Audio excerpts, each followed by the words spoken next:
सचिन कदम यांनी आढावा घेतला. आपण पाहिला रायगडमध्ये शिंदे सेना आणि राष्ट्रवादी आमने सामने. आता थेट जाऊया आपण पंढरपूरमध्ये. तिथे नगरपालिका निवडणुकीच्या दिवशी पोलिसांनी मोठी कारवाई केली. सुमारे 7 लाख रुपयांचा देशी विदेशी दारूचा साठा जप्त केलाय. पहाटे पंढरपूर तालुक्यात पोलिसांना शहरातील नाकाबंदी दरम्यान एका कारमधून दारूची वाहतूक होत असल्याची माहिती मिळताच कारवाई केली. टँगो पंच या कंपनीचा हा सगळा दारूचा साठा आहे तो पोलिसांनी जप्त केलेला आहे.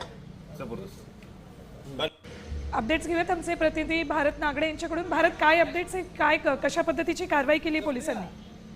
पंढरपूरमध्ये खरं तर निवडणुकीची जोरदार सुरू असतानाच आज पहाटे पोलिसांनी दारू साठा जप्त केलेला आहे. जवळपास 7 लाख रुपये किमतीचा तो दारू साठा आहे.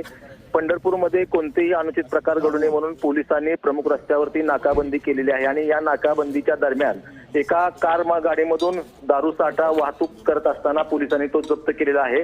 जवळपास टँगो कंपनीची ते दारू साठा आहे आणि 10 बॉक्स आहेत. त्याची किंमत जवळपास 7 लाख रुपये इतकी आहे. ठीक ठीक, धन्यवाद भारत संपूर्ण माहितीसाठी.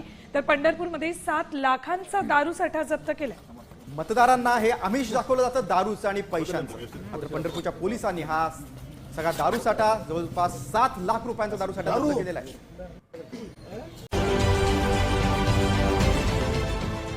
देश विदेशातील प्रत्येक घडामोडींचे लाईव्ह अपडेट मिळवण्यासाठी आता साम टीव्हीच्या सर्व सोशल मीडिया प्लॅटफॉर्मला लाईक, फॉलो आणि सबस्क्राईब करा.